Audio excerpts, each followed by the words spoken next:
Today we have one of the hottest female runners in the United States, most recently finishing third in the Indoor World Championships in the 1500 meters, and this past weekend running a 157.8 in the 800 meters, the lead time in the United States this year. We welcome Emily Mackay. Hi there. Hey. I'd love to start off, we're both from Endicott, have some similar backgrounds, going to Binghamton University after. Growing up in Endicott, if you can share with me, how did you start running? Like, when was there a point when, we have sports, different things in front of us that you were like, wow, I took a step and I love to run and I want to do something with this?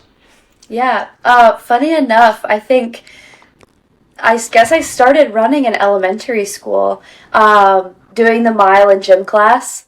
I always oddly had probably too much fun doing that, and I got super competitive with some of my guy friends, just doing the mile in gym class every year. And there was also in elementary school, we had, I think it was a whole unit in gym class about track and field.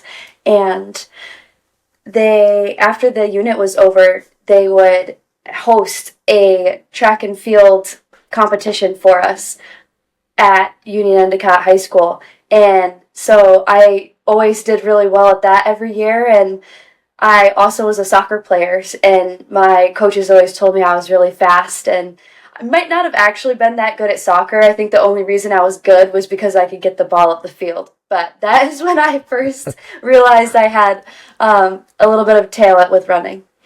It's funny you say that. To bring it a personal part for me, soccer was the same thing, and I made the soccer team as it went up for the junior varsity, but I was just fast, and I gave my spot up because I could be fast down the field, but I could not put the ball in the net. So there'd be no one in front of me, but I couldn't kick it in the net. So similar to the view of you could be fast, but not particularly great at soccer.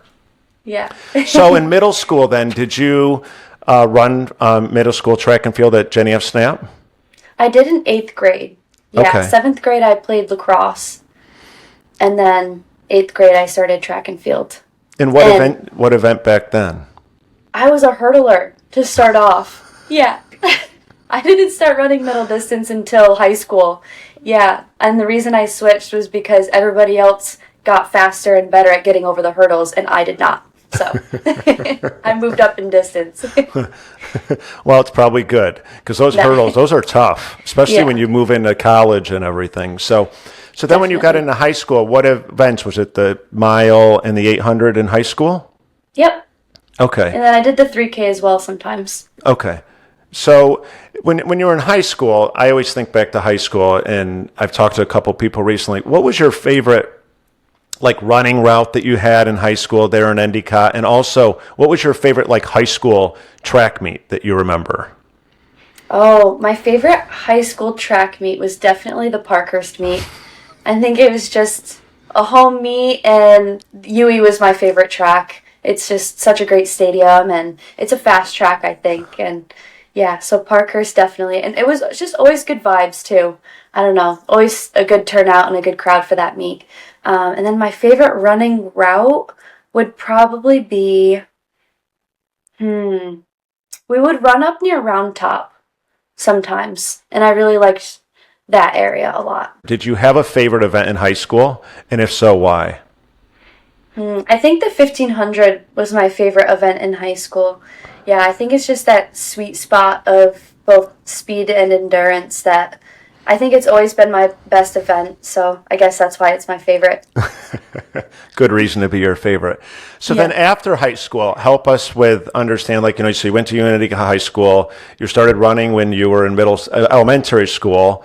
What led you in the direction of college after that? What choices did you have, and where did you go after high school? Yeah, I think in high school I wasn't really planning on running in college until my junior year.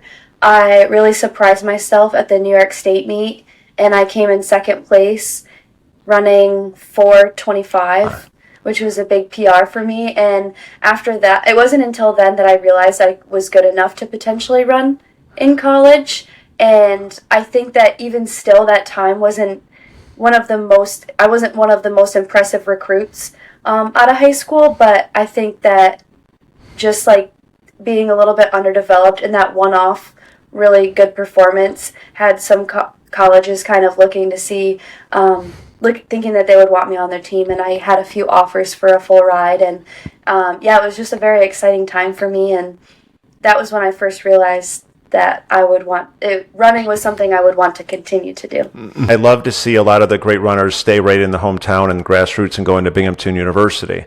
How did you end up at Binghamton? Yeah, so I originally had decided to go to Oregon State University for my freshman year, and I showed up there injured, and I had a very hard time getting healthy for whatever reason there, and it made the transition very hard for me, being away from home, not being able to run, which was pretty much what I went there to do, was to be a part of the team and to be running. So, yeah, I got very homesick, and I ultimately just decided I wanted to be somewhere that I knew that no matter what, I would still be happy, even if I wasn't running well. So, yeah, that's what led me to transfer to Binghamton University, and I think it ended up being the best decision I've ever made. So that's awesome. And yeah. Binghamton, what a great program they have now and the runners that they've produced. And while you were there, 5-time NCAA Division I All-American and then 7-time American East Conference individual titles. So that's what a stellar career you did have at Binghamton. So what do you feel that comes from? The coaching, feeling better at home, a combination of everything? It was definitely a combination of everything, yeah. It took me a few years to really get going. Even after I transferred to Binghamton, I kind of lost my love of the sport a little bit and was just trying to find my way for a few years. And I think it was, a combination of just being happier to be home and near family and friends. And I had a coach who was Annette Acuff at Binghamton University. She was very patient with me. She didn't push me to make any jumps in fitness too fast. I think she really kind of let me find my own way and find my own love for running again. And it happened very gradually, but she stayed very patient until I was ready.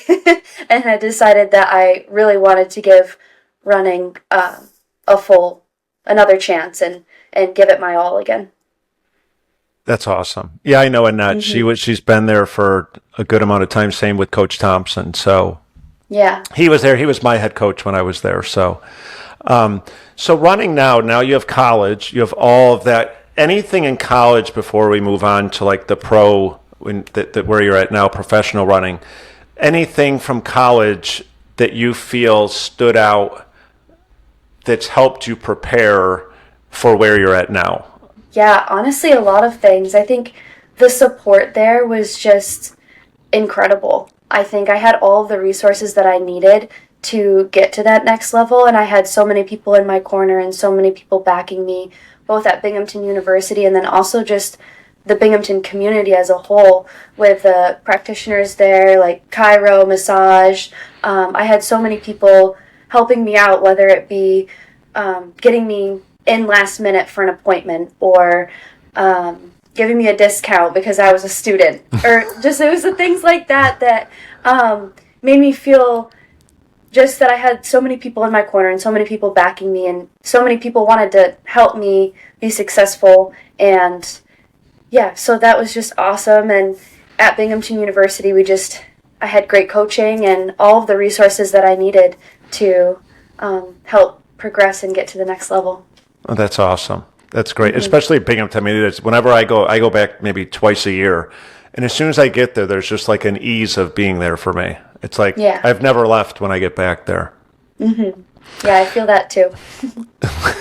How do you stay focused on the running at hand and then also still being able to have that social life and personal life to spend time with people? Yeah, I think the running aspect is a little bit easier. Not having to work a full-time job on top of running and not having to do schoolwork. Like, I can focus. Running is my full-time job, and I think that makes it a lot easier. I have a lot of extra time to put into it. My training takes a lot longer than it used to in college. I'm running higher mileage, and I'm lifting more and stretching and rolling, and I have lots of appointments and things that I have to do on top of that to keep my body healthy. And it's just a lot more time consuming now. But not having school and not having to work definitely gives me extra time and allows me to make sure that I have a social life and make sure that I get to see my family and friends and have hobbies and still do things outside of running that I really love and enjoy. I think balance is really important, especially at this level, because if I were to focus on running all day, every day, I don't think I would make it through the super long summer season. I think I would burn out pretty quick. So, yeah, I just feel very thankful. That's great. Yeah. So you mentioned like the mileage now. What kind of mileage are you doing now compared to college? Yeah, I'm running about 80 miles a week now, 70 to 80 miles a week. In college, I was running around 50 miles a week. Okay. And that was only my last couple of years. Before that, I was running 30 to 40 miles a week. Okay. And then, in high school, even less, maybe like 20, if that. I remember high school was just, you never even really paid attention. It was like the coach says to do this, you do it. Exactly. I don't know. I don't actually know what my mileage was, but I guess it was around 20 miles a week. That's funny. So with that being said, too, I know weight training and then recovery is just so important in running. I mean, if you don't have those two, the running a lot of times can't be. What type of, what does it look like for you, your weight training and your recovery? What does that look like? Yeah, so I strength train twice a week, and sometimes 3, depending on the time of the season. And so my strength training is pretty much just injury prevention, just making sure my body's really strong and that it can handle the load of 80 miles a week, and racing and speed work and all of those things. I think that being very consistent in the weight room is what has allowed me to be healthy these past few years, and thankfully very injury free. So and even last year, I had some nagging things that I wouldn't call injuries, but things like my Achilles bothered me all last season. And so this fall, I really focused on strengthening my calves and my soleus and making sure that if everything around that area was strong, and now I don't have Achilles pain anymore. So I think it makes me feel like I'm in control of my health, I guess. And trying to stay as injury-free as possible. I know there are things that are not in my control, but if I can control the things that I can, then I think I have a little bit of a better chance at staying healthy and just having a long career in the sport. Yeah, and then recovery just looks like a lot of like anti-inflammatories. Like I take tart cherry juice at night sometimes, and magnesium supplements, and making sure I get enough protein, and just trying to rest and get off my feet for a few hours every day, and try not to, when I'm home and not at training camp, it's easy to get caught up doing too much or running too many errands and just being on my feet all day. And I think it's really important to make sure that I have time to relax and recover. Okay. I know you have more sea level training and altitude. How do you fit those in? How do they look to you, and how do you make that work throughout the year? Yeah, so we go to Flagstaff, Arizona for altitude training camp twice a year, once in January for the whole month, and then again in mid-April, and then we stay all through May for our second camp of the year. And it's hard being away for, months at a time, but the benefits of altitude are just too good to pass up, I guess, especially at this level. I think it's almost necessary. I notice a huge boost in fitness from being at altitude, and it just makes running and especially racing at sea level feel so much better. When you received your bronze medal at the World Indoor Championships with just over 400 meters left to go, you just made a move. And when I was watching, I was like, that's just like a Steve Prefontaine. Like, that's guts. Like, you made a decision. You went on the world stage, and you went and you ran all the way to the finish line and stayed in the top three. That was just incredible. So if you can share what you were thinking during that and how you held on all the way to the finish line. I was just feeling super confident in that moment. I don't know what came over me, honestly, during that race, but I just felt more prepared and more excited and focused than maybe ever before. And I was checking in with myself at that point of the race and realizing that I felt pretty good, which typically doesn't happen with a lap to go. Well, 2 laps indoors, but with 400 to go in a 1500, I felt like I wasn't supposed to be feeling that good, because usually I don't. I don't know what other people feel, but usually I'm not feeling that good. So I was like, oh my goodness, like I think my best bet at placing as good as possible is to try to jump the field, because I know I'm super strong, and I knew there were some really like fast kickers behind me, and if I could create some sort of gap, I thought that would be my best shot at trying to medal. So it was very nerve-wracking, and I think I might have used my gears up a little bit too quick. I think that the move still paid off, and I definitely also learned something from that. I learned to kind of wind up my kick a little bit more gradually and try not to use my gears too soon, because you definitely want to be having like one extra gear in your back pocket the last 25 meters of any race. Yes.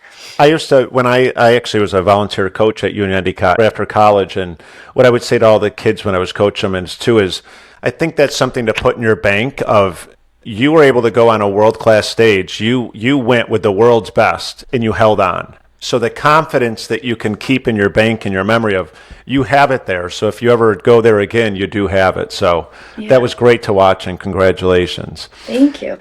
And now you go out and you run a 157.8 in the 800 at the Adrian Martinez Classic. If you could tell us about that, because that's the lead time for the United States right now. And that is an incredible jump, because that was your first time under 2 minutes? Yes. What was it like going through that race? What were you feeling like? And do you feel that like the 1500, the confidence, the strength of that is carried over into the 800? Oh, absolutely. Yeah. I think that the main reason I was able to run that time in the 8 was because of my strength and endurance, maybe even more so than speed, especially coming back down after altitude. I just feel very strong right now. And yeah, going into that race, I was very excited because breaking 2 has been a goal of mine for a very long time.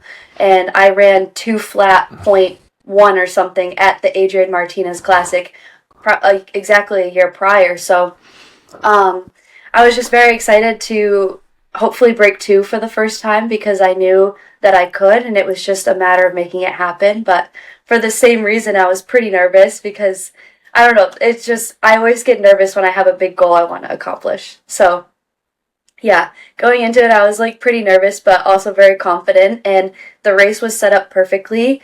I think 3 of my other teammates were in that race, and so having them there had that extra level of comfort as well. And someone paced the race for us perfectly. She went through in 57.5, which is exactly what we asked for. And yeah, I just decided I was going to commit and go with the pace, and it paid off. I felt super strong the second lap and was able to close well and not tie up in the last straightaway, which hasn't really happened for me yet in an 800. I usually am tying up finishing an 800. So to be able to run that time and to feel strong doing it, makes me feel really confident. And hopefully, I would like to think that it means I can PR in the 1500 as well. Yes. And so speaking of that, you have the 8 and the 15 now, and the Olympic trials coming up in a couple weeks. I know your focus is the 1500. Unfortunately, I think it's lined up to where the 800's before the 1500, correct? Yes. Yeah, so that would be a... So is the 1500 going to be what you're going to focus on? Yes. Okay. I'm pretty sure. Yeah. I am sure. A part of me almost wants to try out the 800, but I don't think the Olympic trials is the best time to try something new. So yeah, because when you get to that level, I just remember from the days when I ran, like those, when you try to do a couple events, the prelims, the semifinals, the finals, and everything, they're not just physically tiring, but they're mentally tiring, because you have to prepare yourself mentally for all of those and physically. And then you don't Absolutely. know, too, of are they going to go out really fast in a semi to bleed everything to try to make the finals, then you're tired. So there's so many things that are involved. Yeah, lots of factors for sure. I think if it were flip-flopped, if the 15 was first and then the 8, I would do it just to gain some experience in case that is an event I would like to pursue in the future. But for now, I'll just probably stick to the 1500. So how are you feeling, a couple weeks away? What's your training look like going into the 1500 at the Olympic trials, and how are you feeling about it? Training's been going really well. We're trying to keep our strength up right now, so we haven't really tapered it all yet, which my body's definitely feeling it, especially kind of going from the groove of racing. I raced 3 weekends in a row, and then I took a weekend or 2 off, and then I just raced the 800, but in those couple of weeks, we bumped the volume back up to get in some really good training. And I don't know, just going from feeling super sharp and racing for 3 weeks in a row and then back to higher volume and training really hard, it's kind of like whiplash for the body. I don't know. It's hard to go back and forth. So this is our last block of training, and then we'll taper and hopefully feel really good going into the trials. So look forward to watching you at the Olympic trials. And what date is that, the trials for you? Yeah, my first round of the 1500 is on the 27th of June. Okay. All and right. then semifinals is the 28th, and then the 30th is the final. That's enough right 3 there. rounds, yeah. It's a lot to keep track of. Yeah. What are some of your favorite hobbies? So my grandparents have a lake house on Keuka Lake, which is upstate New York, and it's like an hour and a half away, hour 45 from where I grew up in Endicott. So I love to go there and go fishing, water skiing.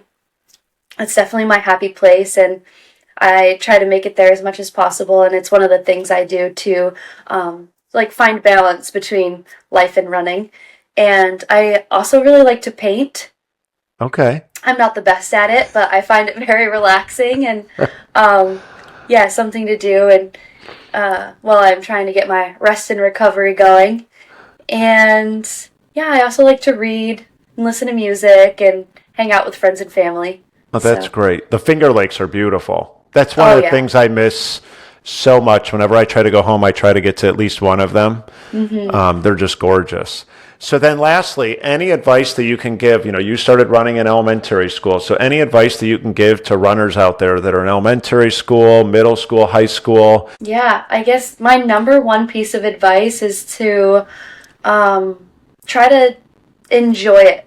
I find that I always am able to run my best times in PR and just feel like the strongest runner I can be whenever I am super happy and enjoying the process. And I like running with friends. It's something that helps me feel, like I really just enjoy it. And I think that's the best thing that you can do to prevent burnout and to have a long and successful running career.